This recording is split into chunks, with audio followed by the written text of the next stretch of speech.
Welcome back to another episode of Christian Natural Health. Today, I'm very pleased to have Jodi Scholes with us. Jodi is a celebrated author, educator, and licensed massage therapist with over 30 years of experience in understanding and treating pain. Her work with elite athletes, including Major League Soccer team and U.S. track and field athletes, has taken her across the U.S. and internationally, providing high-level care and support.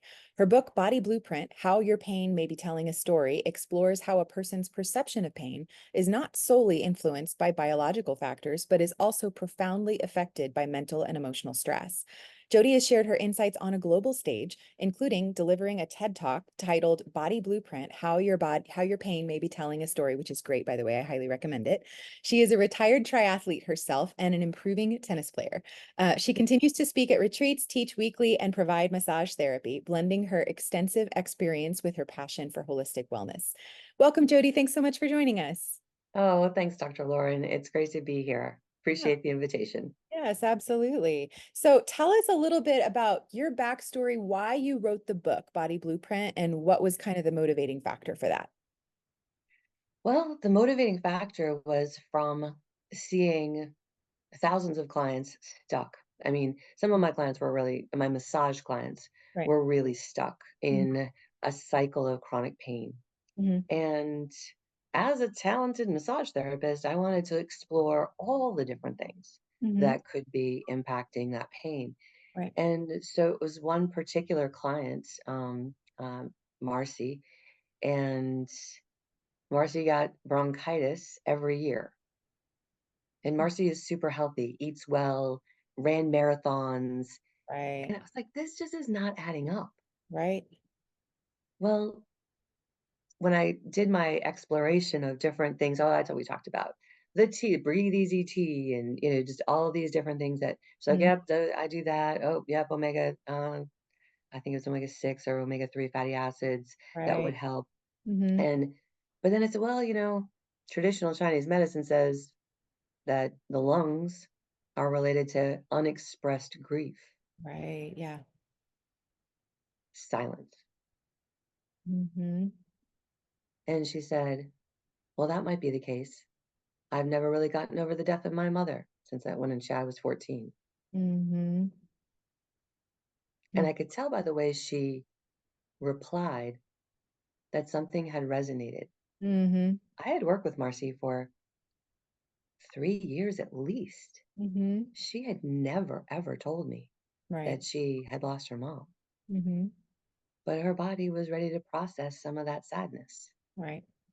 And she did some Tai Chi, she did some movement therapy, she did some talk therapy. She explored some new avenues. Right. Yeah. And that year she didn't get bronchitis. That's awesome.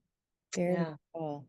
So, yeah, and that led you to recognize that there were emotional underpinnings to physical issues, or at least there could yeah. be. Yeah. I went ding, ding, ding for me.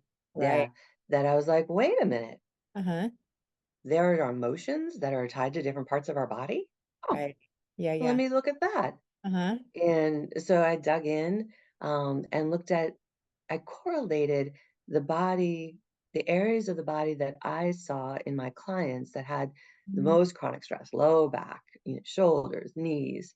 And I did some digging and found that there were emotional connections to different parts of the body. Mhm. Mhm. So I incorporated that into my massage practice Right. and did some qualitative research over the next 20 years. Yeah. Um, Sure. and I loved it. I loved the results because Mhm. what I've found is that we heal not only the physical body, Mhm. we also heal on a mental and an emotional level as Mhm. well, you Yep. know? Yep, So, absolutely. Yeah, and so give us a few more ideas. Like you kind of introduce in your book this idea that your biography becomes your biology. So that reminds me of the book that is also titled The Body Weeps Tears, the Eyes Cannot Shed.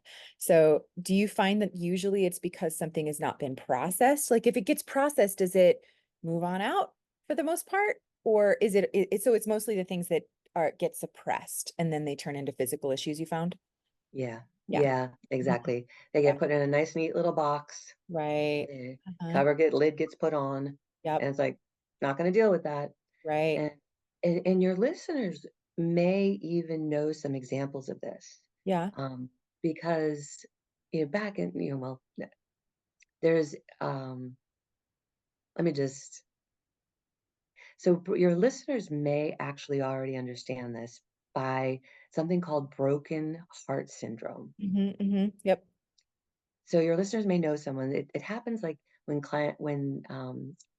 people have been married for a long time, and then one of the spouses pass, and about for in that next 6 months, a lot of times we lose the other spouse, Yeah. um, and that is some in generic terms we call it broken heart syndrome, Right. but now somebody, Dr. Takasubo, is Yeah. actually studying it, and Right. it's called Takasubo syndrome, Right. and it's a real thing Mhm. Mhm. that this event, your biography, in that's happened in Mhm. your this Your event, story, sure. your biology. Yeah. And I don't know how old your listeners are, but Johnny Cash, the singer, the Man in Black, Mhm. um, he was married to June Carter Cash. Yeah. Just beautiful love story. Yeah. Um, but June passed away in May of 2003. Mhm. Johnny passed in September of Oh, 2003. how sad. But that Yeah, is very sweet, that correlation that's that tight. Right. yeah, yeah. And we see many examples of it, but that's Yep. another example of how your biography Mhm. can impact your biology. Right. Yeah. And so that particular example, I'm thinking correlation to homeopathy, which I practice quite a bit in my practice. There's a remedy that is for acute grief, is what you're describing. And usually the way I explain it to people is that it's not like it makes the grief go away. Obviously, it can't do that.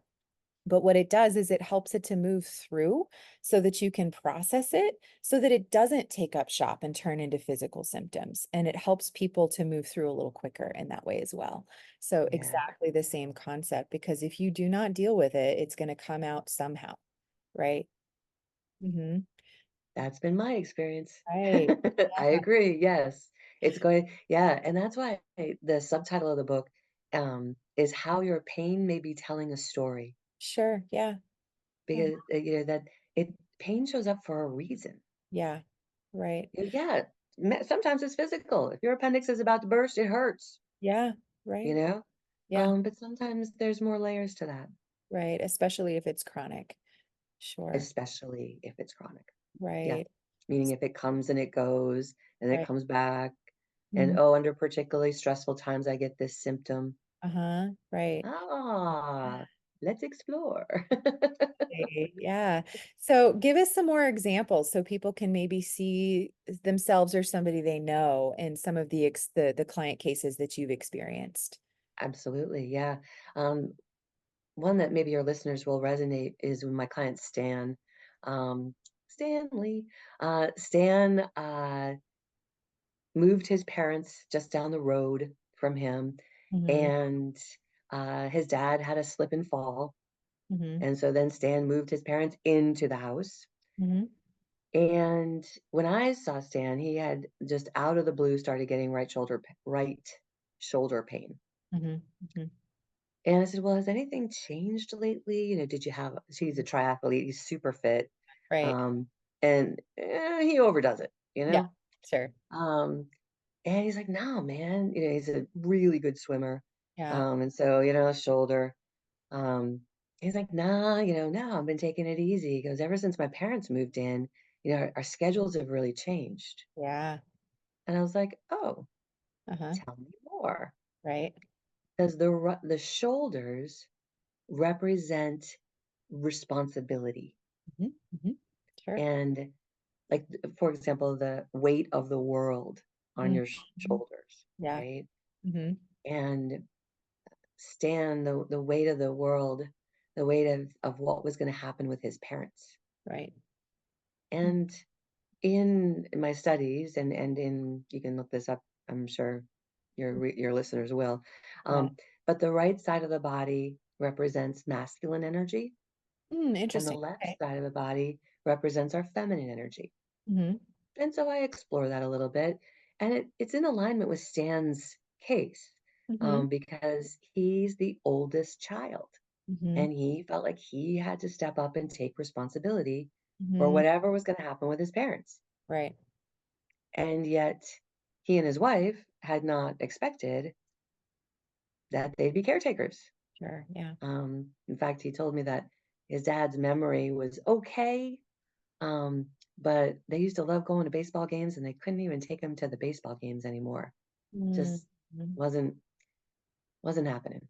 So Yeah. there was a lot processing emotionally for Stan. Right. Um, the resolution, well, he took it to prayer, to be honest, Mhm. and got a massage. Yep, Just trying absolutely. to treat it Of course. physical, right? So we Sure. address this on the mental, the Yeah. emotional, the physical level, Right. Yeah, Um, absolutely. yeah, and he reached out to his sister, Mhm. uh, who lived. He lived in the Northeast, and she lived in Texas. And he reached out, and turns out that his sister had a whole half of the first floor of their home that they had designed for when the day came that Mhm. either her parents or her husband's parents Right. needed a place to live. That's great. It's so great. And his parents were all for it. Right. Oh, And at that's first he was like, "Wait a minute, you don't want to stay with me?" you know, sure, yeah.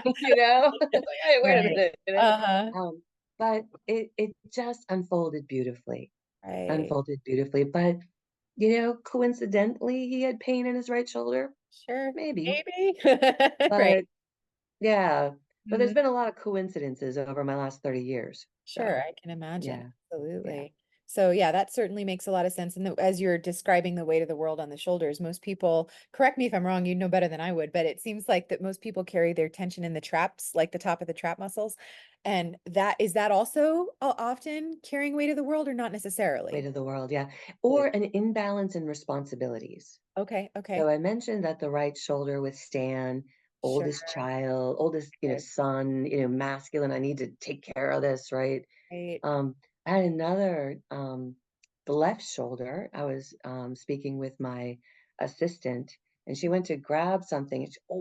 And and I was like, "Oh, is your left shoulder bothering you?" Mhm. And she's like, "Yeah, I probably slept on it wrong." Mhm. And I said, "Oh, well, would you like to explore that just a little further?" Mhm. And she's like, "Sure." Right. And I said, "Well, you don't have to say yay or nay, but I'll just let you know that the shoulders represent responsibility Mhm. and an imbalance in Mhm. the responsibility, Yep. as in the left side represents feminine. So, is there a feminine role that you're taking on a lot of responsibility, Mhm. maybe more than you had planned on? Mhm. Maybe you're a little resentful about it. Not resentful, but maybe frustrated or maybe tired or feeling impatient." Yeah. And she said, well, first of all, her eyes got like Mhm. big. Yeah. And she said, "You don't know this about me, but I'm a single mom." Mm. Wow. And she said, "And my parents didn't want me to have the child. Oh, wow. And so they're not very supportive with their help." Mhm. She said, "And this weekend was a rough weekend." Mhm. And she said, "But I wouldn't trade my choice for anything. I love my baby girl." Sure, yeah. And I said, "Okay, well, your body might be squawking at you a little, Yeah, absolutely. And and she was dating a fabulous fellow, and the following year about 6 months later, they got engaged, and the following year they got married, and I Great. mean, um, and he loves that little girl as much as he loves their biological children. He loves that little girl, Great. um, Wow. and yeah, it's a pretty cool story actually, uh, and once she talked about it, Mhm. um, once Nina talked about it, she said she actually felt better. Mhm. Yep, just processing, right? Yeah, Mm. yeah. And we see this with a woman we see the same, like talking about it or airing it out Mhm. We see a similar study from hospice. Mm. Um, so Dame Cicely Saunders was the founder of hospice, what we know now as hospice. Mhm. And what she found, well, she uses a term called total pain, Mhm. that some of her hospice people are just in total pain. Mhm. And Yeah. that's not just physical, that's like they're Right. in mental anguish, they're just they know they're about to pass, they know they're about to die, right? Right. And what she found was by staying present with that person, Mhm. that their pain on the pain scale, on the traditional pain scale, Mhm. their pain would go from an 8 to a 4. What do you mean by staying present? Just allowing them to process what they were feeling, that kind of a thing? Yeah, staying present means different things, but Yeah. it's really paying attention. So does that person want to talk? Okay. Okay. Does that person want their hand held? Right. Okay. Does that person want to go on a walk? Mhm.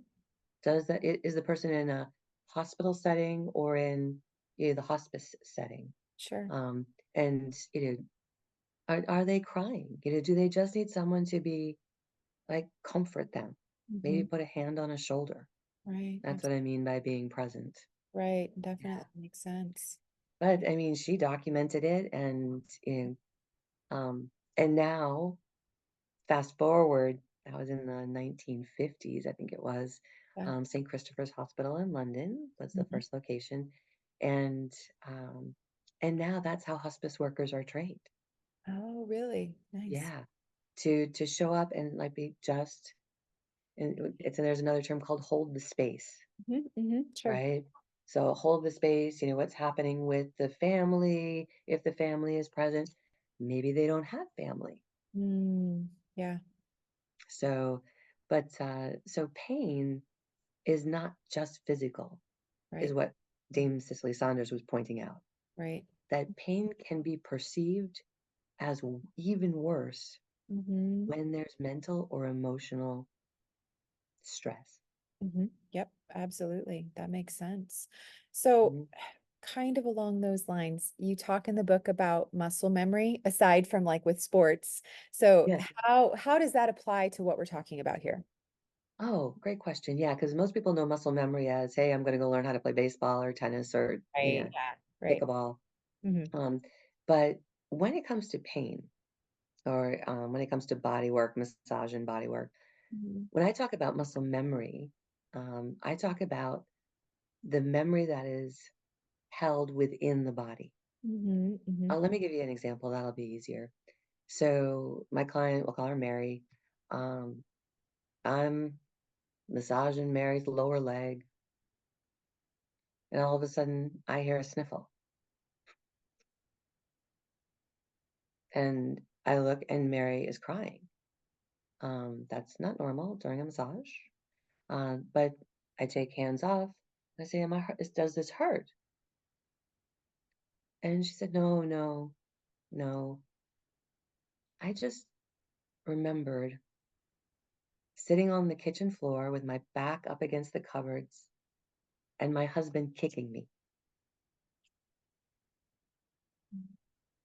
She said, I'm divorced from him now. I used to say that it wasn't that bad, it wasn't that bad, Right. but it was that bad. Mhm. And but she said, I haven't thought about that for a long time. She says, but Mhm. that did happen.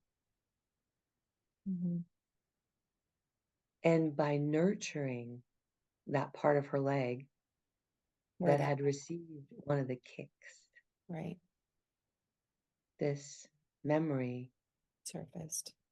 surfaced, Mm. and she could have compassion for herself Mhm. Mhm. in making the decisions she made at that time. Right. And she eventually found her way to compassion for her ex-husband too. Right. Wow. Good for her. Yeah, Yeah. he's angry. Sure. You Yeah. know? But that's what I'm talking about when I talk about muscle memory. Mhm. The, Yeah. in bodywork terms, Mhm. some people may know that as a somatic emotional release. Yeah. Um, so just again demonstrating that when we're ready to process a memory, an idea, a past traumatic event, an adverse childhood experience, Hmm. that in a safe environment, like the environment of a massage room, Sure. you know, Yeah. or under the care of a loving naturopathic doctor, that sometimes we heal on more than just the physical level. Mm-hmm. Yeah. Sometimes we're letting go of a lot of other stuff too. Yeah, absolutely. So Yeah. I remember you're going to have to tell me what if this is relevant at all. Years ago, I think when I was in medical school, I heard about body talk, and then I never really investigated it a great deal beyond that.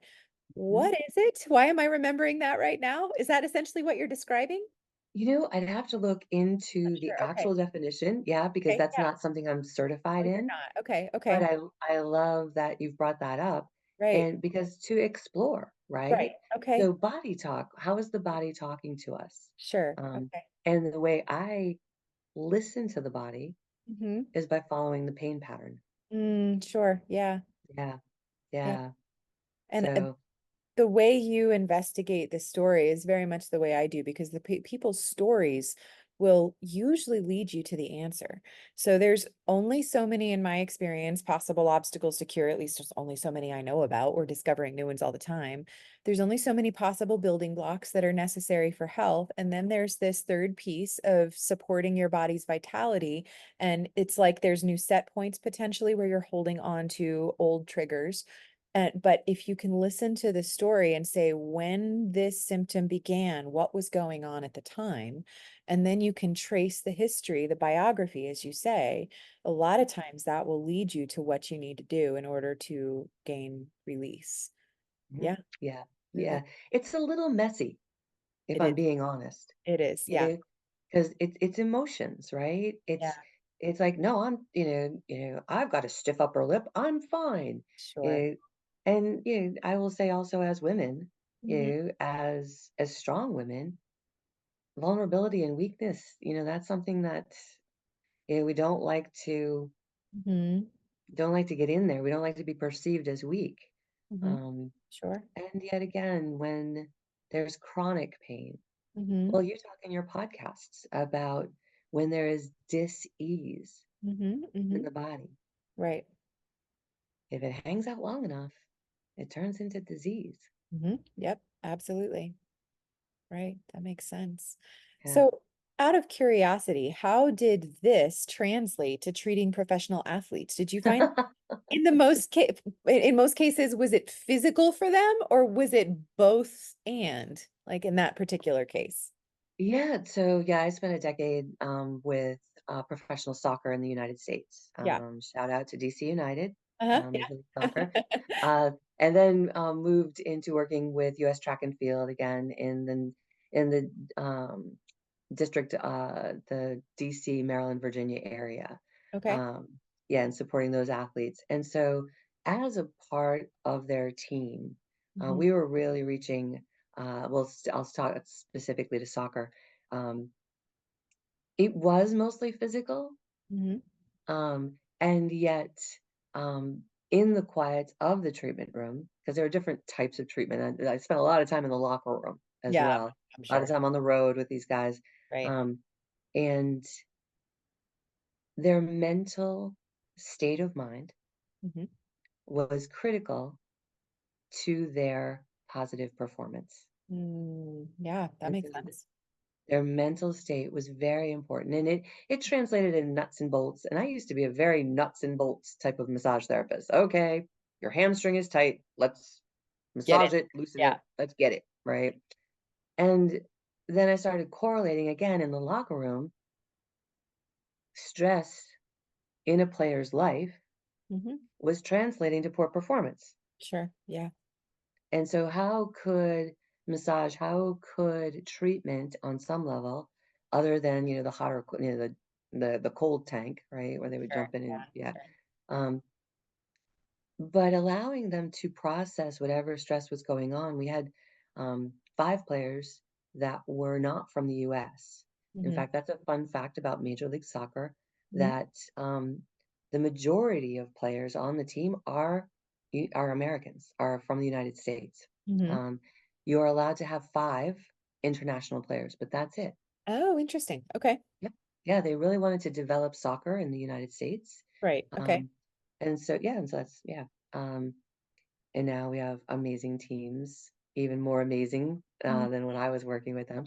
Sure. Uh, uh, Shout out to Lionel Messi at Inter Milan, Inter Miami. Uh-huh. Um, but uh, keeping that player healthy on a physical level and on a mental level Mhm, was a big part of my role. mhm, And so if there was stressors, if there was a problem physically or mentally, it mhm. was my job to bring it back to the head trainer. Okay. And that was spelled out clearly to the entire medical team. Oh, wow. Okay. Messages that we would give to the players, Mhm, positive, your body's responding well, you're healing quickly, gosh, you're getting stronger. mhm. Yeah. All of those positive images. Mhm. Um, and then if there was an issue, like, I don't know if he's going to be ready for game day, Yeah. I tell that to the head trainer, Right. Okay. not to the player. That of And so course, because of course that would probably trip him up if you said that, right? exactly, Mm, exactly. yeah. And it wasn't that we were withholding information, but we were going to support that player in a different way to make Right. sure he was game day ready, or we would introduce the idea early that, you he might not be on the pitch, Yeah. on Saturday. Right. So Yeah. Hmm. yeah, Got but it. but yeah, that's how it translated, and it actually gave me even more curiosity Right. about a person's mental state because I Hmm. saw it over 10 years with great players. I Hmm. mean, the number 10 player Hmm. on a soccer team is usually the best player, Oh, usually. okay. Yeah. Yeah, yeah. And so our number 10 player, his name's Marco Echeverri. And he Uh-huh. was also our oldest player, Okay. but he would get massage pre-game, post-game. He would get massage after practice. Uh-huh. There were times where there was a massage table in the main locker room area because he wanted a massage during halftime. Oh my. Yeah. So, and I say that to demonstrate that soccer or football, depending on where you're from, Right. Yeah. um, is a global sport Hmm. that recognizes the benefits of Hmm. both Eastern and Western medicine. Sure. Absolutely. You know? It was Yeah. fun to see. It was fun to see how many of those all the players wanted a massage. Like, Mhm. right at nobody had to be convinced Oh, of that they needed a course. mas Yeah. yeah, no, no, yeah. But there Right. are times, in American football, traditional, US football, Hmm. these guys, up until, like, the last decade did not get a lot of work, did not get a lot of body work. Hmm. So, it was fun to be in an environment, that really was like, "Yeah, yeah, me Celebrating next." that. Yeah. Oh, Yeah, yeah. absolutely. Very cool. So, you mentioned to me before we got on the air that on your website you have a map of the body. So tell the listeners what that is and how they can utilize it. Yes. All right. So on my website, I'm really happy with this thing. It's Yes. called the Body Blueprint Map. Uh-huh. And so in the book, I go through, I think it's a dozen different body parts. But I translated that into a visual Hmm. uh, on my website where you can hover over a body part and get the idea of what emotional or mental stressor RC. is associated with that body part. I love that. That's such a great tool. Very cool. So Yeah. I usually ask this at the end, but tell people where they can go to find that. Oh, you Yeah. can find that at jodischoles.com Fabulous. Yes. and hover over books, Uh-huh. and then on that tab, you'll see the map. Awesome. Very cool. Yes. Yeah. What have I not asked you that you want to make sure you leave with our audience? Hmm. Well, I'll tell you, there are 2 things. One is that when I talk about this topic, about how mental stress Mm-hmm. turns into physical pain, I often hear people say, I believe that. Everybody just kind of knows intuitively. You kind of do know. Yeah. right? Mm, Yeah. And because of that, an emotional stress also can mm, show up mm. and make physical pain worse. Sure. Yeah. And so, what I'd like your listeners to remember is that there's hope. Mm-hmm. There's hope even when the doctors say nothing is wrong, when you've had so many tests, when you don't want to be on tons of medications because of the side effects. Right. That pain is there as a messenger, potentially, Mm-hmm. Sure. and that there is hope in Mm-hmm. figuring out the real source of pain. Right. Yeah. And I would piggyback on that, that even if the source of pain is physical and not mental, emotional, it's still a messenger. It's always a symptom that leads you to the answer. Some of the most difficult cases for me to treat are people who have like one super generic symptom and there's nothing else to go on and there's no timeline. Like that's like now needle in a haystack. Now you just go fish. But the more specific they are, even the more symptoms they are, and the clearer the timeline, the easier it is to figure out because Mhm. they are their clues. So, yes, absolutely. Sure. That's a great way to look Yeah, at it. Very yeah, cool. Well, yeah. thank you so much, Jody. This has been really encouraging. I appreciate it. Oh, thanks, Dr. Lauren. This has been a pleasure. It's really lovely to get to know you better and to have a little time with your listeners. Thanks so much for the opportunity. Absolutely.